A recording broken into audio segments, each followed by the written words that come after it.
Queridos, abra a tua Bíblia no livro do tema. Ezequiel, capítulo 47, já havia falado, né? Através do presbítero Daniel. Graças damos ao Senhor. Ezequiel, capítulo 47. O Espírito Santo de Deus. Glória. Amém, queridos? Vamos ler alguns versículos. Louva a Deus pela vida do nosso pastor James. Há muito tempo falei com o pastor Márcio aqui também que eu não estava pregar já há um bom tempo. Que o homem pegou na curva, falou conosco, pediu mais amizade, algo longa data, né, irmãos? Não podemos deixar passar. Então eu louvo a Deus pela vida do pastor James. Deus possa continuar abençoando esse ministério ricamente. Ezequiel capítulo 47. A partir do primeiro versículo diz assim: depois me fez voltar à entrada do templo, e eu vi umas águas por debaixo do limiar do templo, para o oriente, pois a frente do templo dava para o oriente, e as águas vinham debaixo do lado direito do templo ao sul do altar. Ele me levou pela porta do norte, ele fez dar uma volta por fora, até a porta exterior, que dá para o oriente, e corriam as águas ao lado direito. Saiu aquele homem para o oriente, tendo na mão um cordel de medir. Mediu 1000 côvados, me fez passar pelas águas, águas que me davam para os tornozelos. Mediu mais 1000, me fez passar pelas águas, águas que me davam pelo joelho. Mediu mais 1000, me fez passar pelas águas que me davam pelos lombos. Mediu mais 1000, mas agora era um rio que não se podia atravessar, porque as águas eram profundas, águas que se deviam passar a nado, rio pelo qual não se podia passar. Ele me perguntou: viste, filho do homem? Então me levou e me trouxe a trazer a margem do rio. Ao chegar lá, vi que na margem do rio havia grande abundância de árvores, de um e de outro lado. Ele me disse: estas águas saem para a região oriental, desce ao Arabá, onde entram no mar. Quando entram no mar, as águas se tornam saudáveis. Enxames de criaturas viventes viverão onde quer que o rio passar. Haverá grande número de peixes, porque essas águas lá chegam e torna saudável a água salgada, de modo onde quer que o rio passar, tudo viverá. Amém? Podes tomar o teu assento em nome de Jesus. Glória a Deus. Nos auxilie nesse mundo abençoado. Louvado seja Deus. Queridos, ao longo de 2 meses, essa campanha foi anunciada, foi feito o convite a uns pregadores, e grandes homens de Deus passaram por aqui, cada um com seu estilo de mensagem. Meu estilo de mensagem é um pouco assim, dessa forma, porém Deus vai tomando e o rumo quem dá é o Espírito Santo. E eu tenho certeza que Deus falou através dessa palavra, eu tenho certeza que Deus usou grandes homens de Deus que aqui passaram. Mas eu sei também que Deus tem algo a tratar conosco nessa noite. Quando eu olho para essa passagem, e assim que eu recebi esse tema, um tema, onde está o nível, qual o nível você está de caminhada, qual o nível de fé que você está em sua caminhada. É algo para se pensar, é algo para analisar. E quando nos deparamos com esta palavra, vemos um ser humano, um profeta usado por Deus, que havia sido convocado e se preparado para tal feito. O capítulo 47 vai trazer a menção daquilo que Deus mostra em visão de um templo para Ezequiel. Só que antes de entrar, eu não vou me ater muito ao fundo histórico, mas eu preciso falar que quando Deus chama Ezequiel, Ele simplesmente mostra para Ezequiel que o momento de preparação não é aquele que ele esperava. Por quê? Porque a Bíblia vai dizer que quando Deus mostra aquilo que vai fazer com o povo que é rebelde, quando Deus fala através de profetas com um povo que não ouve mais a voz de Deus, e entender o ser humano é difícil. Porque quando você fala do ser humano, a gente está falando de pessoas que são falhas. Somos falhos. A Bíblia mostra pessoas normais, carne e osso, falhos também. Só que quando você olha para pessoas que recebem grandes benefícios divinos, como foi o povo de Israel, você vai analisar comigo e olhar para esse fundo histórico. Você vai dizer, depois de tantas bênçãos alcançadas, por que se rebeliar contra Deus? Depois de tudo o que Deus faz, como livrar a nação do cativo mais de 430 anos, da mão de Faraó, da mão do Egito, e Deus dando bênção, mostrando milagres acontecer, e Deus dizendo, olha, vocês não estão só, existe providência, existe solução para problemas, existem situações que vão se levantar, mas eu estou aqui para te auxiliar. E Deus constantemente mostrando para o povo, eu estou no controle da sua vida e da sua história. Só que o povo vai olhar para as situações acontecer e vai se esquecer das bênçãos de Deus. Porque quando o momento é ruim, geralmente o ser humano se volta para aquele que pode abençoar ou pode o livrar. Israel se voltava para Deus quando o momento era ruim. Só que quando o tempo vai passando e as coisas vão estabilizando, se esquecem daquilo que Deus faz. A nação de Israel foi assim. Isso se chama ingratidão. E uma das piores coisas da vida do ser humano é ingratidão. Por quê? Porque você recebe algo que você não merece. Se você for olhar para o sistema divino de Deus, Ele já te abençoou com fôlego de vida, Ele te deu a condição de estar num culto como esse, Ele te levantou, te deu a condição de se levantar da sua cama hoje, respirar o ar saudável. Só que às vezes você se levanta e diz, eu vou fazer aquilo que eu tenho que fazer, e às vezes se esquece de Deus. O povo era assim, foi ingrato com Deus, e começou a adorar, pior ainda, começou a adorar outros deuses depois de tantos e tantos milagres. A solução para o povo rebelde é cativeiro. Quando Deus anuncia a situação para toda a nação de Israel, depois de reis reinarem e sem autoridade divina ou sem a direção divina, a Bíblia vai dizer que a nação se espalha, ela é dividida. E quando se afasta de Deus, Deus permite que outras nações a dominem. Foi isso que aconteceu com Israel por completo, resta Judá. E Deus levanta profetas em Judá para dizer, olha, é necessário você voltar, porque a adoração precisa continuar. Deus ainda continua soberano sobre a nação. Só que você se esqueceu disso. Deus começa a usar profetas, Márcio. Deus começa a alertar, sabe por quê? Porque a intenção de Deus nunca é fazer com que você passe mal ao longo da sua jornada.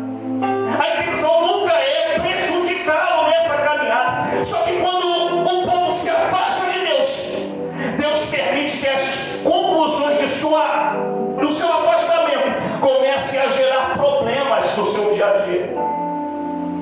Deus se afastando, entenda isso, Deus quando se afasta, meu irmão, o diabo gosta, porque ele tem liberdade para trabalhar.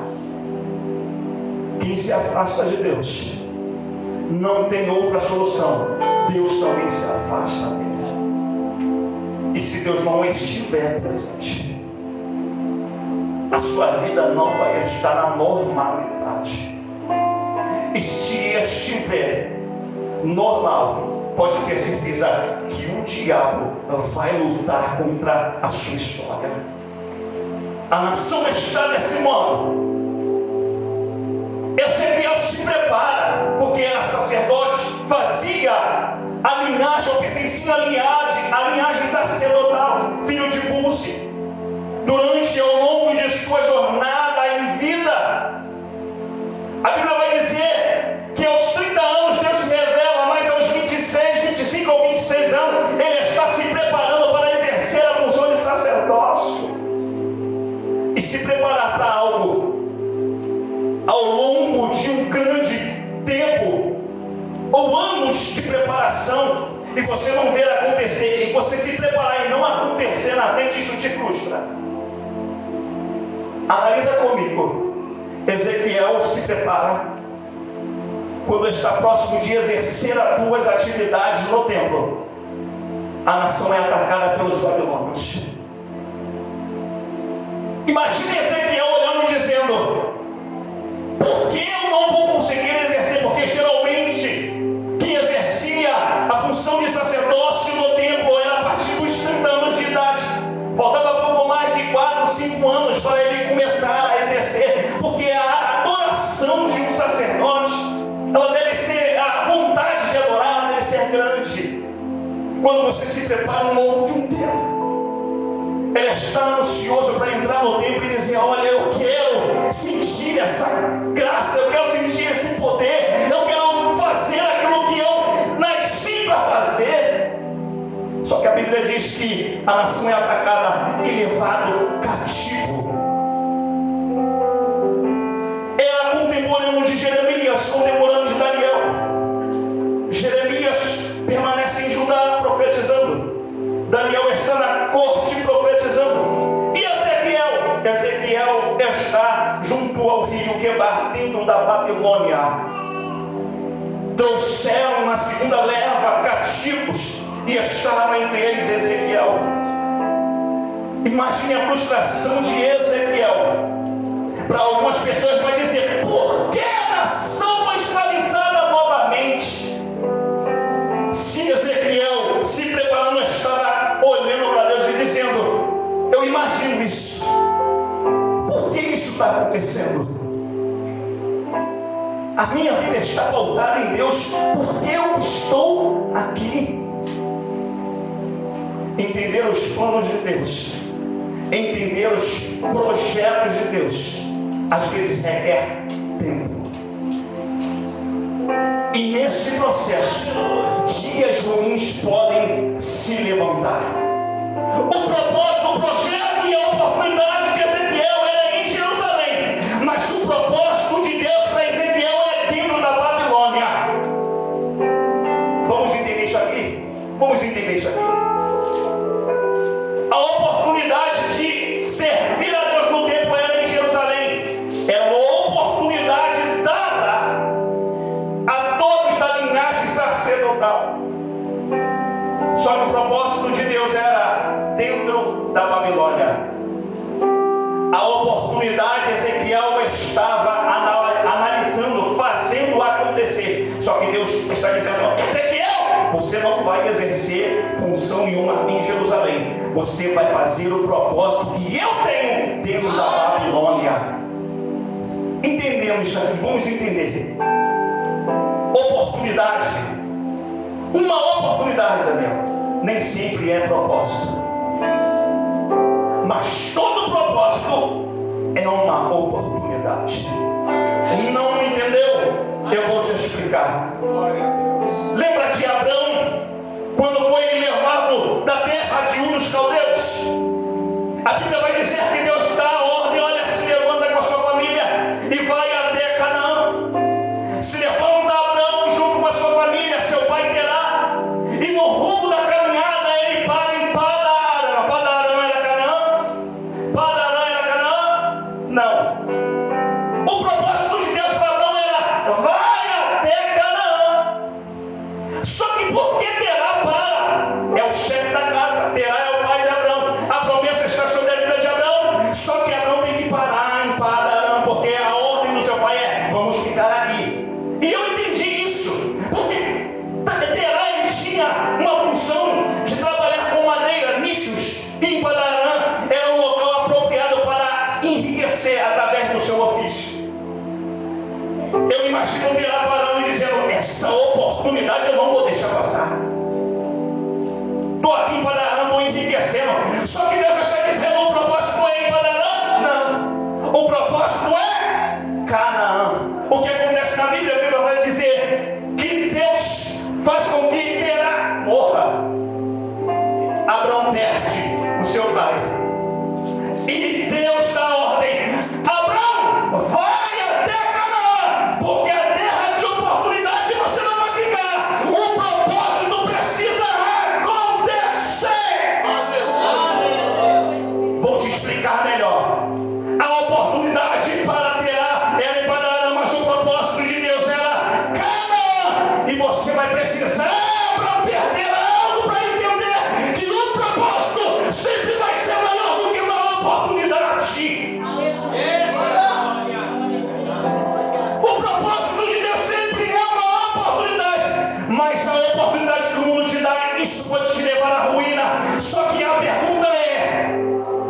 esperar perder alguma coisa para entender o propósito de Deus.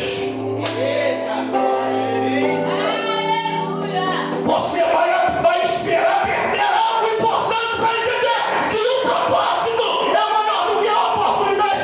O mundo está aberto para a oportunidade e tem pessoas se apegando a ela, mas Deus está dizendo: o propósito é maior.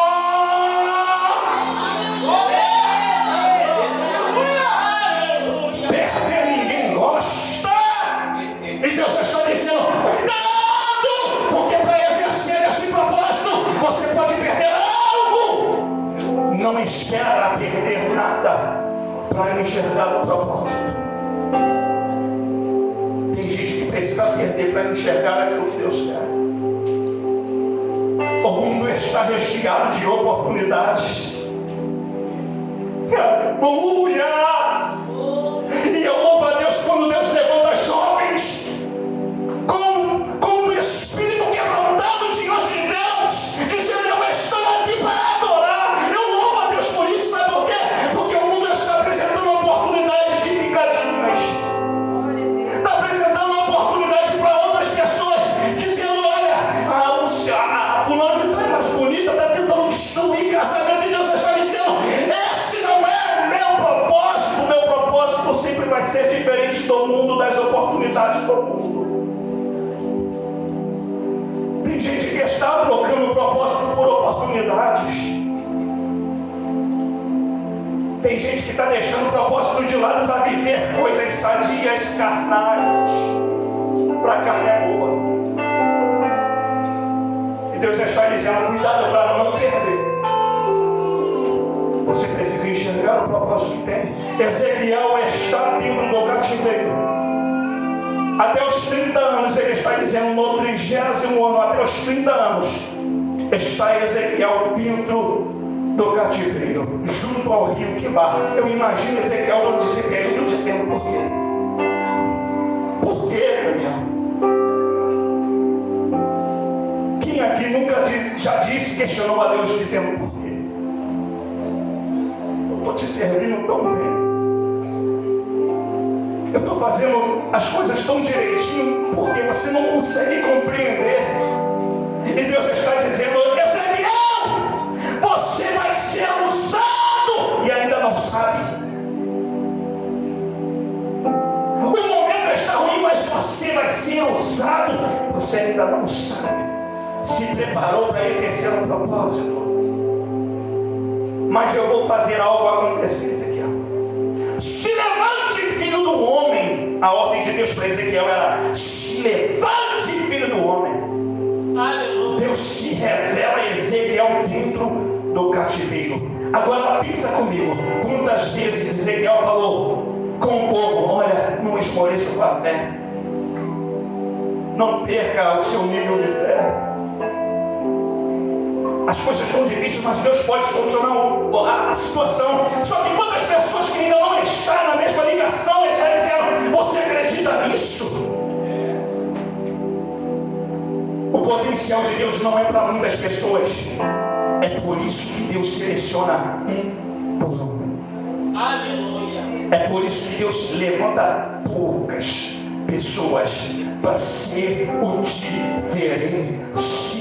Eu não sei se você está entendendo o teor dessa palavra. Deus está dizendo: se você está aqui, é porque eu enxerguei em você qualidades santas. Não é todo mundo que tem a mesma qualidade que você tem. Não é todo mundo que aceita receber pedradas igual você tem recebido. A vida maltrata, a vida machuca, mas Deus está dizendo: existe um bálsamo de Gileade para curar a dor e a ferida. Não se preocupa, isso vai passar. Esse é o momento. Momentos estão aí para passar. Quando eu olho para essa situação, eu vejo a história de Ezequiel acontecer. E Deus dizendo a Ezequiel, no capítulo 8, vai mostrar uma outra visão, fazendo com que ele entre dentro do templo. E qual é a visão de Ezequiel? A visão é líderes fazendo abominações. E só aí ele entende o porquê Deus permitiu o cativeiro. Não é por causa dele, ele não merecia, mas ele estava ali para fazer se levantar uma nação livre, redimida. Ele precisava pregar para uma nação, sabe por quê? Porque Deus não deseja perder ninguém para o mundo. É por isso que ainda existe mensagem sendo pregada dia após dia. O mundo diz que o Evangelho é ultrapassado e Deus está levantando profetas, pessoas para pregar o Evangelho. O Evangelho da verdade dizer: olha, você ainda é importante. Você é ainda importante para Deus. Deus continua levantando pessoas dentro de um mundo corrompido. Ele começa a mostrar os líderes fazendo sacrifício para outros deuses. Está vendo, Ezequiel, o motivo? O povo está dessa forma. O seu coração está dividido entre deuses. E quando eu falo de líder, eu estou falando de alguém que era para ser responsável pela saúde espiritual do povo. Aqueles que eram para ser líderes, liderar em rumo a uma promessa de Deus, estão tomando um caminho tortuoso. Deus não vai deixar barato. Aí me faz lembrar hoje em dia, porque a presença de Deus está tão escassa, presbítero Daniel, em algumas igrejas. Não é por causa do povo, é por causa de líderes. Líderes que estão se levantando e não é Deus que levanta. É por isso que às vezes encontramos cultos cheios de pessoas, mas a qualidade de adoração zero. Líderes que só querem holofortes, líderes que só querem preservadas. Eu costumo dizer que são semelhantes aos chacais do deserto. O que eram os chacais do deserto? Os chacais do deserto, chacal, era um mamífero carnívoro, semelhante a uma raposa. E sabe o que ele fazia? Ele esperava as guerras terminarem, os chacais do deserto. As guerras aconteciam, e ao redor das cidades ficavam corpos. Ele se alimentava de corpos fora da cidade. Eles ficavam só à espreita das mortes acontecendo e começavam a se alimentar daqueles que já estavam mortos. Líderes que são como chacais do deserto, se aproveitando da mortalidade espiritual alheia. Deus está dizendo: olha, esses líderes vão ser jogados, vão ser cobrados naquele grande dia. Só que Deus ainda fala dentro da terra. Pessoas que estão se alimentando da morte espiritual dentro das igrejas. Deus está dizendo: olha, o dia da cobrança vai chegar. Fica tranquilo.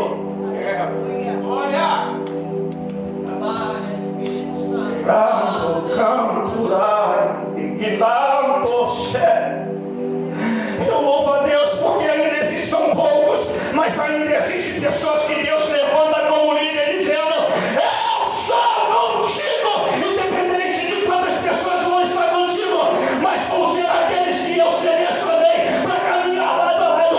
A quantidade não pode falar, mas a qualidade ela vai ser expressante dentro dessa igreja, dentro da igreja do Senhor.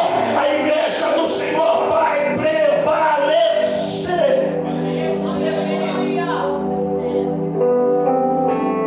Aleluia.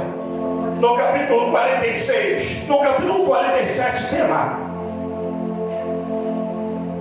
A primeira palavra vai dizer: então voltei eu à entrada do templo.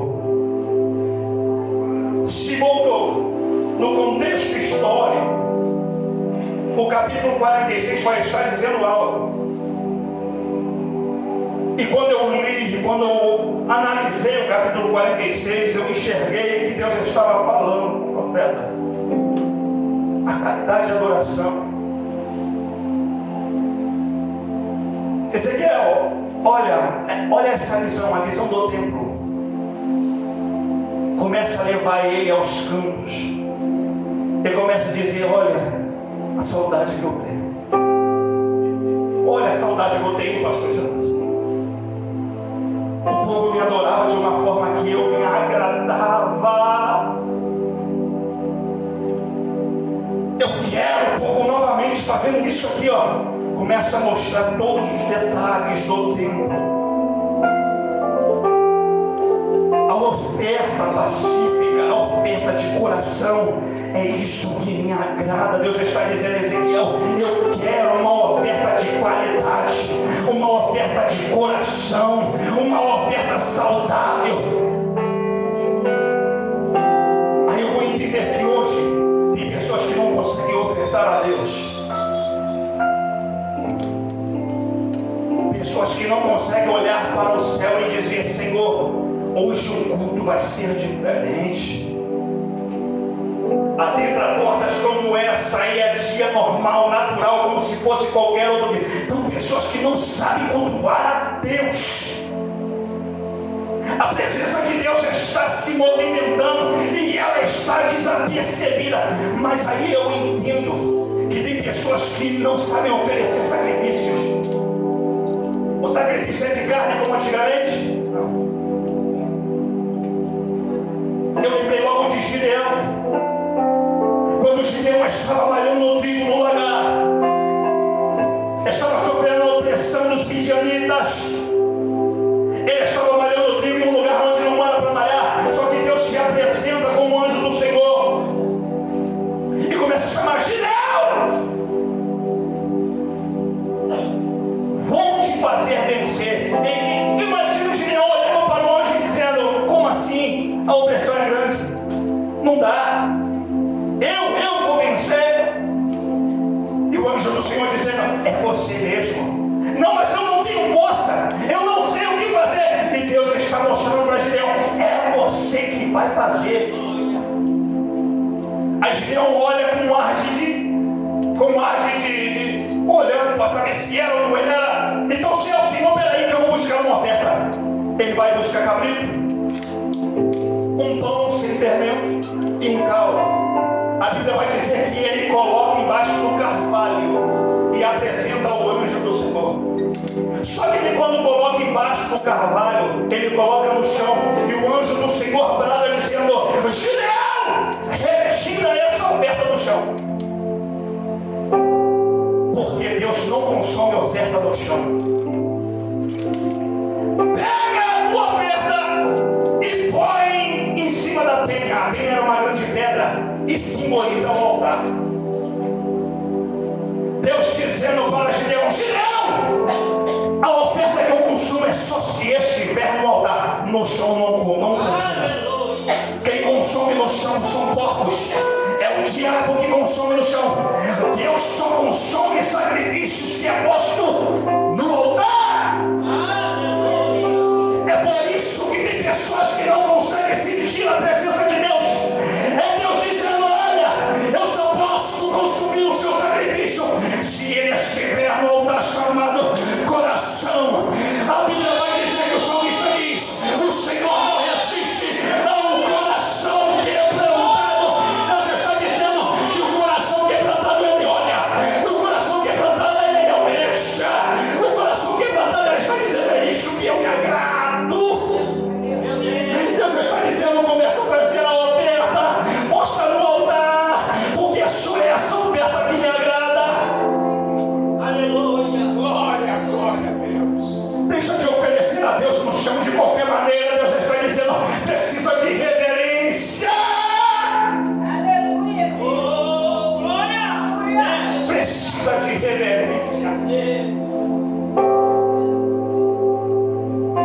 Ele volta até a porta.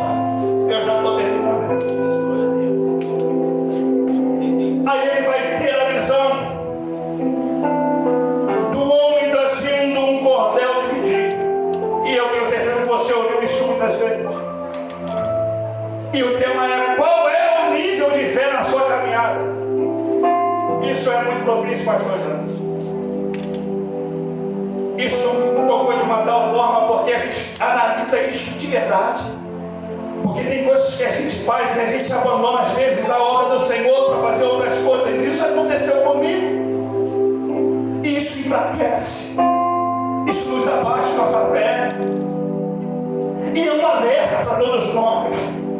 A Bíblia diz que o homem mede, o anjo do Senhor mede 1000 côvados. E 1 côvado equivale a um antebraço, aproximadamente 48 a 52 centímetros. E quando ele mede 1000 côvados, aproximadamente é 500 metros. Águas que davam no tornozelo. E eu comecei a analisar isso. Eu falei, Pai, essa palavra já tem sido ministrada muitas e muitas vezes. Aí Deus começou a bradar no meu coração. Quando o profeta anda e as águas batem no tornozelo, Deus está dizendo, eu imagino isso, pastor Jonas, Deus está dizendo, olha, enquanto bate no teu tornozelo, você ainda tem o controle da água. Eu não quero. Não é isso que eu espero. Mede mais 1000, tem mais 500 metros. Mede mais 1000. Águas que batem no joelho. No joelho você ainda tem controle? Então não serve para mim. Mede mais 1000. Águas que davam ao lombo ou na cintura. Na cintura começa a ter uma estabilidade.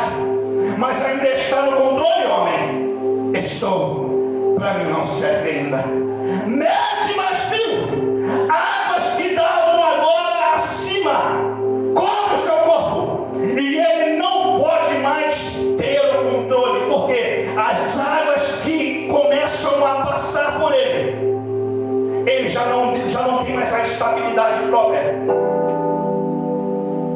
A profundidade da água é grande e a ação da água jogando para frente, ele perde o controle. E Deus está olhando para o profeta dizendo, agora sim. Aleluia. Enquanto você está no controle, Deus está dizendo, cuidado, eu não entro. Enquanto você não colocar o controle aqui, enquanto você não confiar o controle da sua vida, da sua família, do seu ministério na palma de minha mão, eu não entro. Deus está dizendo para mim, para você, olha isso! Deixa o controle de Deus entrar na sua história. Deixa a tua vida na palma da mão de Deus. Aleluia. Ele quer assumir, mas você não deixa. Ele quer assumir, mas a água e deixar no tornozelo, você não quer entrar. Deus está dizendo, vem, vem, vem, vem, vem. E você não deixa ele entrar. A profundidade de Deus são coisas absurdas aos olhos naturais. E Deus está dizendo para mim e para você, eu quero assumir o controle da sua vida. Mas enquanto você dizer ser autossuficiente, dizendo eu consigo, eu faço, Deus está dizendo, então eu não entro.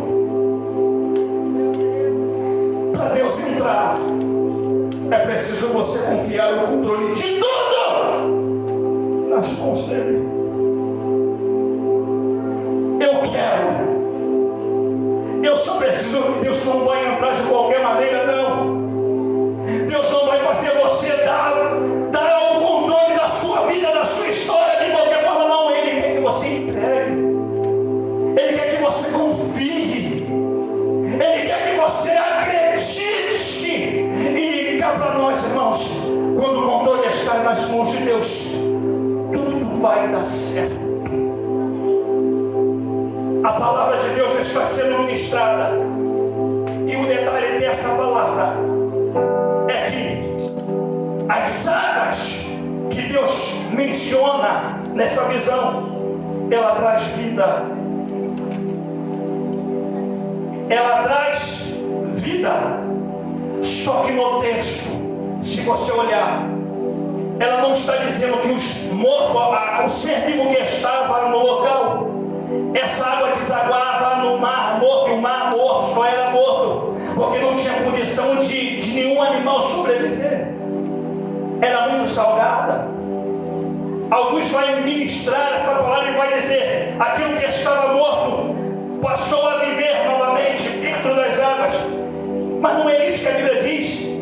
A Bíblia diz que os seres viventes passarão a viver no ambiente. Aleluia. Sabe o que Deus está dizendo para Ezequiel? Ezequiel, onde não havia situação de sobrevivência, agora vai passar a ter.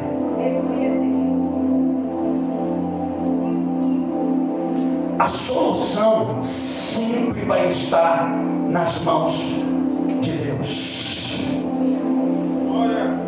As árvores frutíferas nascerão, porque antes disso a Bíblia vai mencionar que existiam árvores, mas não eram frutíferas.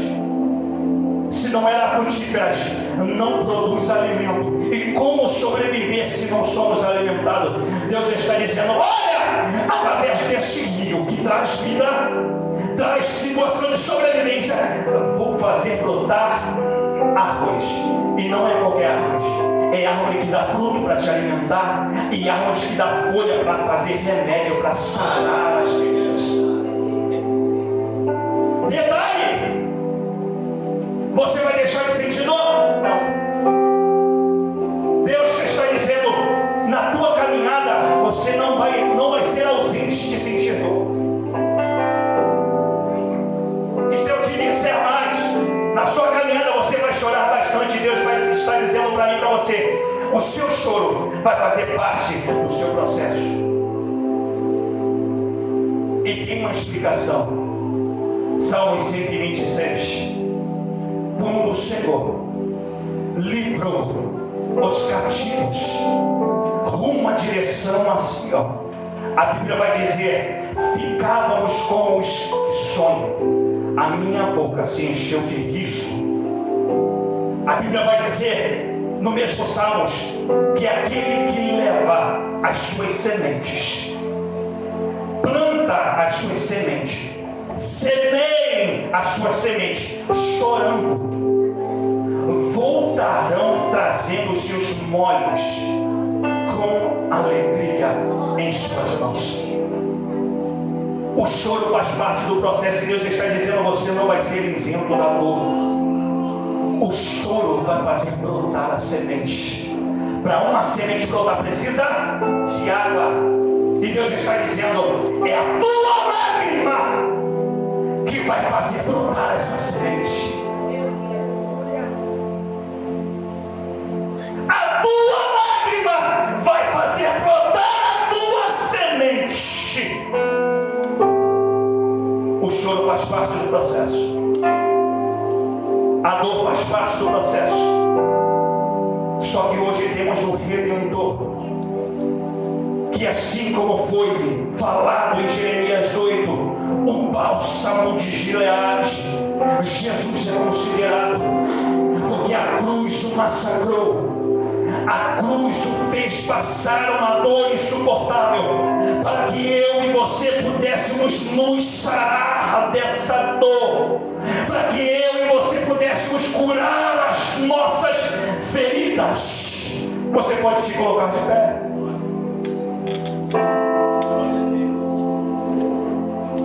Pode se colocar de pé. Oh, Espírito Santo de Deus, eu vou orar, Deus, pela tua vida. O que ele queria? A restauração da nação. 70 anos de cativo.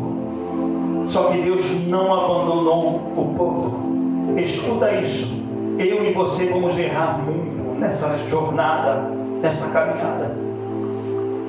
Mas Deus, ele vai sempre mostrar que está conosco, e o poder da misericórdia de Deus vai nos alcançar. Feche teus olhos. Só o maior.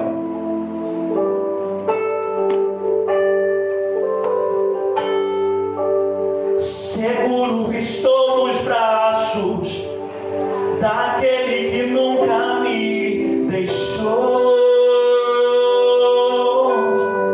Oh, Espírito Santo de Deus,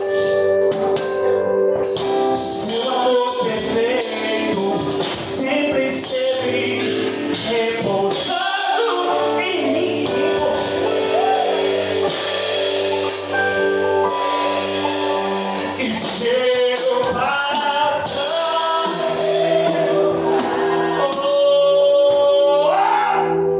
acharei. Deus nunca vai te abandonar. Deus está dizendo: não preciso mais assumir o controle da sua trajetória. Me guarda em teus braços. Você já se lançou nos braços. Você já se lançou nos braços do Pai. Ele te chama para se lançar em seus braços. Os braços de Deus estão perto. O único descanso para a tua caminhada, o descanso que você precisa. Deus está dizendo: meus braços estão abertos. A dor é inevitável, mas fique tranquilo. Daquele que nunca me deixou, não te abandona, Ele não te abandona. Seu amor perfeito sempre esteve repousado. Está repousado em mim, está repousado em você. E seu paz. Tem alguém para Jesus nessa noite? Tem alguém para Jesus nessa noite?